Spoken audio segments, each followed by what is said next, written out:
Introduce myself. Hello, you amazing friends. Just want to say a big welcome to you all. And I just want to say I'm absolutely honored to have the amazing Kim Araman with us from Dubai. How you doing, Kim? I'm doing great, Ed. How are you? Now, Kim, I just want to say a big thank you. I know you've had a crazy afternoon. You're busy with clients. You mentioned your cat's not in the most healthiest state right now. You've had a crazy Friday, haven't you? Yeah, we can say that, definitely. It's been very hectic, but all good. It's almost the weekend, so that's good.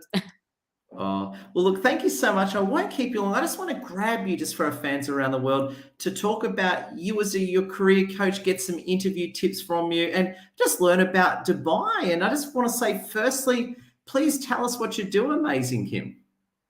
No, I'm happy to. So what I do is I'm a career coach, so I do career coaching. So for anyone, any professional that currently has a job, is looking to change something in their career because they're not very happy where they are at the moment, whether it's because they're not getting that promotion, or whether it's because they have a toxic environment, a toxic boss, they're not enjoying what they're doing, even if they've been doing that for a decade. They also maybe don't know what they want to do. Any reason or any factor that comes to a professional environment that you're not happy with, this is what I do. I step in and I help you change that. When people are obviously committed and ready to change that, so you can finally be happy in your career again. Wow. Now, it just scared me when you said toxic environment. I mean, I'm in business for now for myself and I love it, but I've worked in jobs in very, very toxic environments and it really affects you in a bad way. Can you tell us how years in a toxic environment can really pull you down? What are your thoughts there, Kim? It's terrible actually, because I've actually been in toxic environments myself, and toxic environment can be multiple factors. Of course, it can come from having a toxic manager, but the rest of the organization might not be. It can come from a toxic culture. It can come from colleagues. It depends, because anyway, whatever the point of factor is, if it's a toxic environment, it's obviously affecting you, and you don't want to stay there if you can't change and you don't have any control in that. Because what happens in toxic environment is it starts by you're just going to say, oh, it's maybe a passing phase, right? Or I'm going to make it through. But then over time you might, and if that's not the problem, then that's great. But for a lot of people, and it was my case, I'm sure it must maybe your case as well, Ed, in the past, is that because we give so much of ourselves at work, right? We spend 70%, even more, I would say, these days at work. It becomes part of who we are, part of our life, even though we have a life outside of work. But automatically, it starts affecting you so much more. It starts affecting other areas of your life. And this is how it becomes a problem. When it starts impacting at home, when you come home, and it impacts your relationship with your family, with your friends, with yourself. When you feel like you don't want to do anything anymore, you're constantly worrying about it or thinking about it. That's when you take it to another level, and the toxicity is impacting you big time. And it's really, I would say, not advised for anyone who is in that stage to keep your mental well-being, to stay in that phase. That's not to say you need to quit your job. I would never advise to quit a job unless you have something in the pipeline. But I would definitely advise, no matter how tough it is, no matter how you think you never have time, Yeah. you need to make time for you to be able to change that for yourself, because it doesn't get better. It only gets worse. Oh God. Well, firstly, I wish I hired you 20 years ago. So so you are the right person for me 20 years too late. But I just want to firstly say a big thank you to our fans. We've got so many people. We've got over 50 people watching right now across platform. We've got Rakesh, Nifram, Steve, Dottie Tandari, Patricia Gibson. Great seeing you. We've got Robert from Indonesia. We've got Emmanuel, we've got Race and Chu, Daniel from Thailand. We've got a whole global audience, Kim. So I've got to say, Kim, everyone's loving you right now. What do you want to say to your loving fans from across the world? I say, first of all, so thank you so much for joining us in the live session. You're taking your time as well, which we appreciate a lot. I hope that you're having an awesome Friday, that you have great plans for the weekend. I hope that you're at a stage, from my perspective, where you're happy with your career. If you're not, then please, please, please do something about it, because it's not worth staying in a career that you don't enjoy. And I know that, Ed knows that as well. So no matter how tough it is or how you think your situation is different, there's always a way. Yeah. Now, I've got a great share from Steve Allpress from LinkedIn. Great seeing you, Steve. And Steve says this. I worked in a very competitive environment most of my life, which was toxic and heavily ego based. I changed my career and never looked back. Great comment. Now, Steve talked about ego based. I know you know what that means. Tell us about the toxic ego and how that ruins the workplace. I'd love to hear your thoughts, Kim. And I think that's a great thought and a great input, Steve. Thank you so much for highlighting that, because I definitely know, there are some multinationals, I've been in the past, and even not multinationals, where some people might get promoted too early, get being senior too early, and even if not, you also have senior people that have that ego driven personality and attitude. The problem becomes when you think of your own priorities before your team's priority. This is where things are not right. You need to understand, and I'm sure people know it, because everyone says, talks about it. Doesn't mean that they are aware of it or they're following it. But everyone says your team is going to help you shine or not, right? You cannot shine on your own. Everyone wants to become a leader. Not everyone can become a leader. You can become by title. Does not mean that you are a leader. You are a leader when people follow you. You are a leader when people want to follow you. You are a leader. So the best type of leaders I've seen, and I've had luckily a few that I've absolutely loved working with.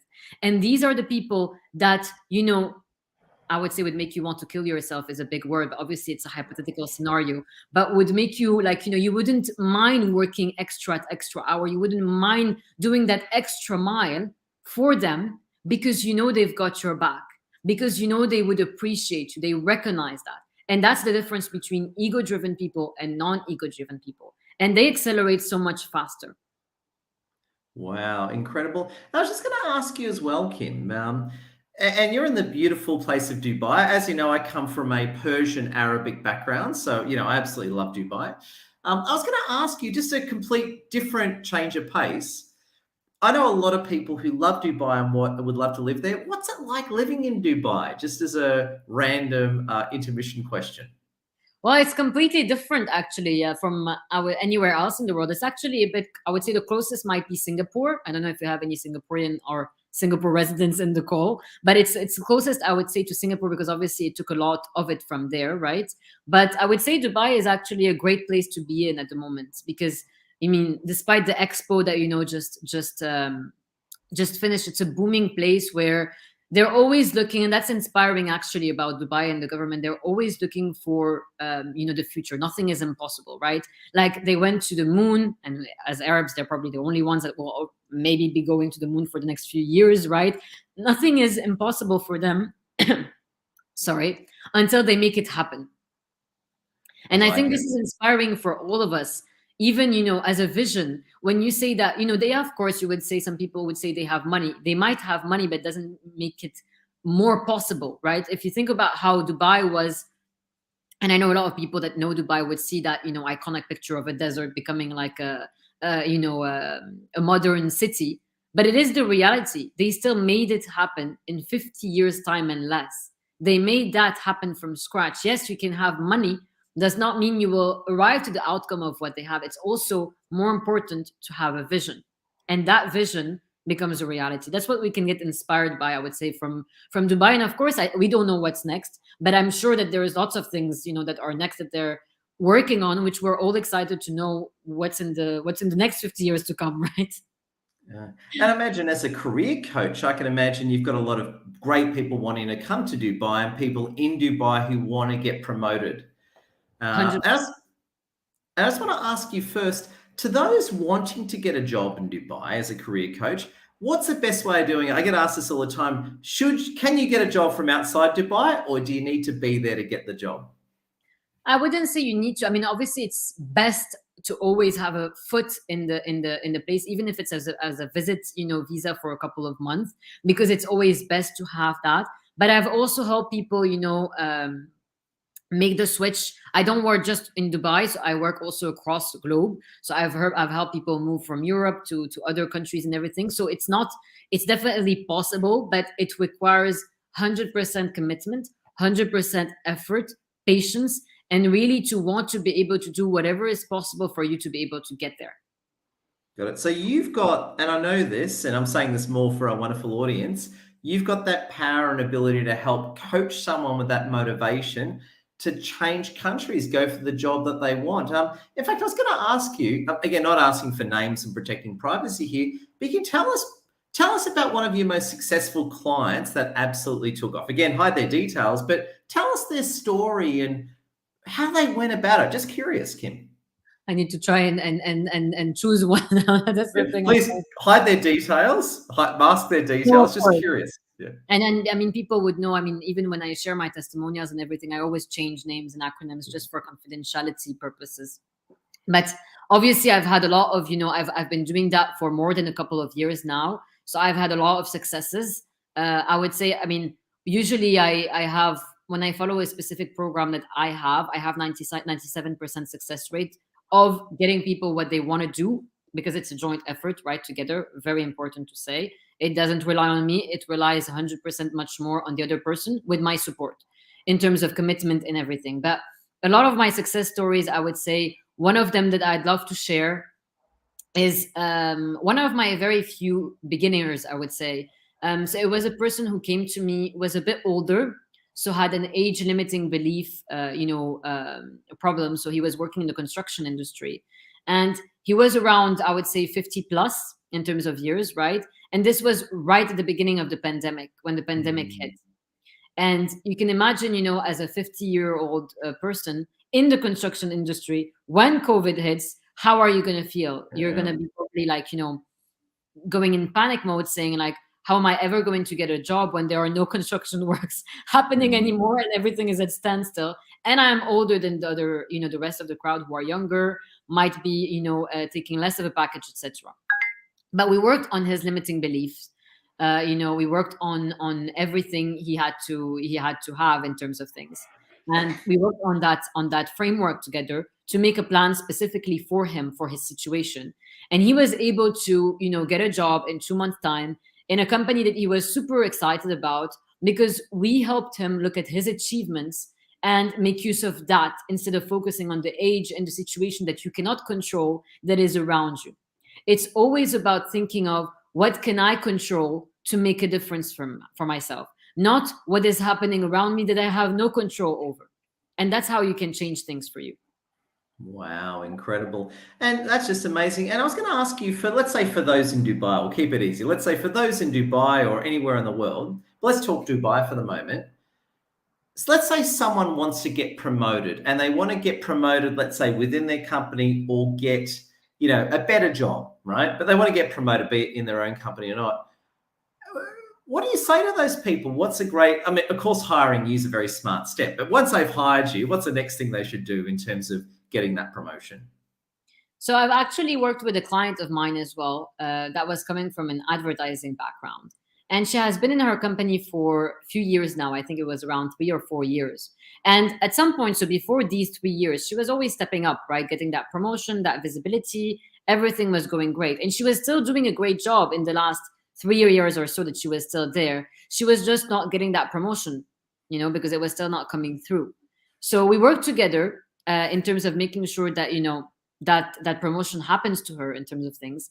And we actually decided not to take that promotion that they were offering for her in the company, because she found an even better opportunity with the promotion title she was looking for, a better package in another company. And she's super happy at the moment, because sometimes, of course, with companies, when you put your resignation on the line, then this is when they wake up and they realize, oh, no, this is a top talent. We don't want to miss out, let's put a job offer in the thing. But then they realize it's already too late, guys. Yeah. I mean, most of the time, I would say 9 times out of 10, most of the time, people are going to leave, because you've led them to that point where they don't care about it. And now you're showing them that actually you could have given it to them if you wanted to. You just had to wait to push them for them to be able to be on the way out to tell them, no, you're worth it.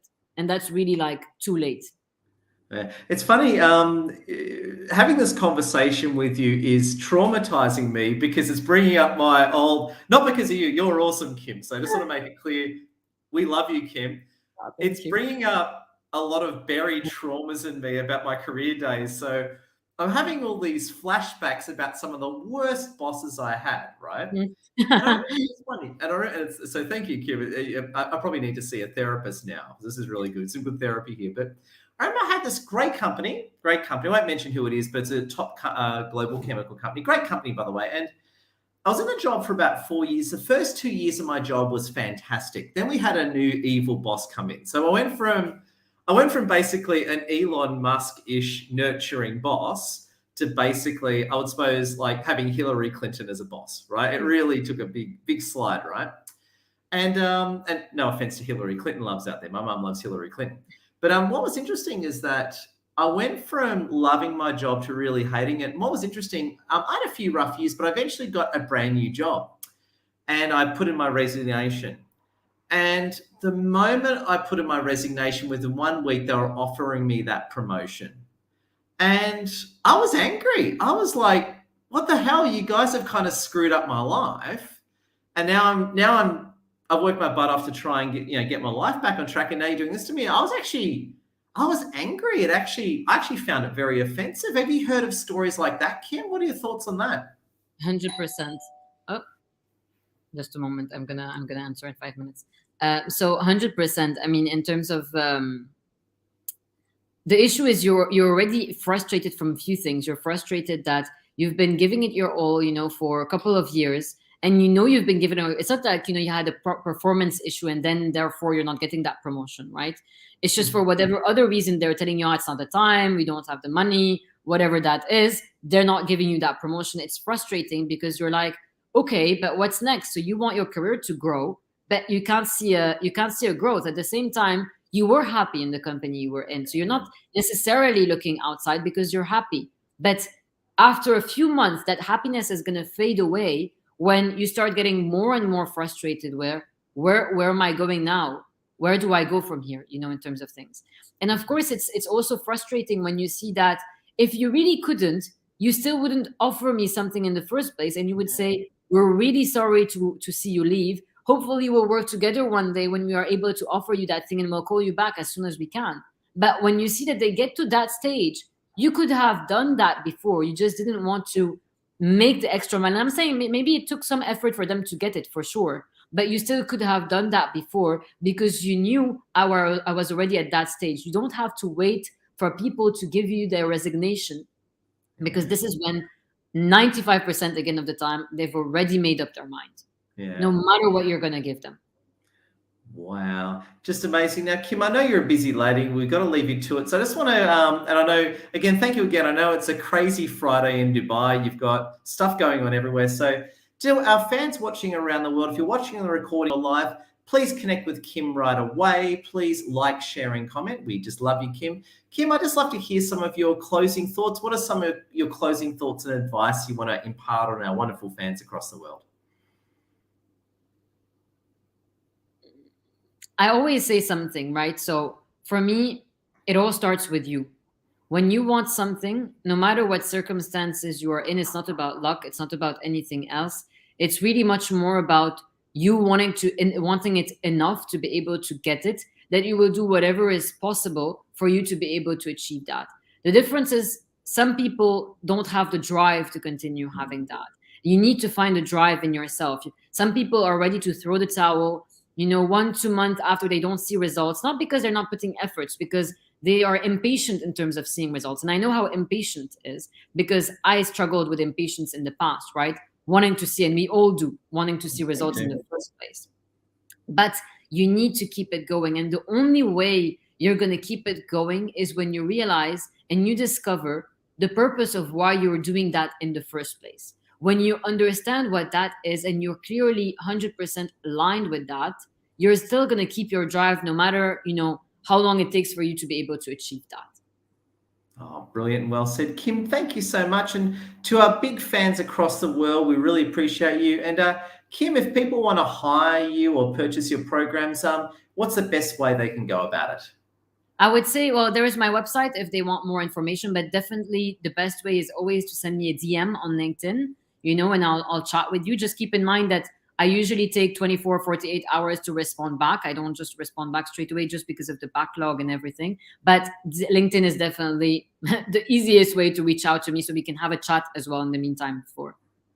Oh my God, you're the best. Kim, we thank you so much. Appreciate you. And please have a wonderful Friday. And to our fans across the world, like, share, and comment. Thank you, everyone.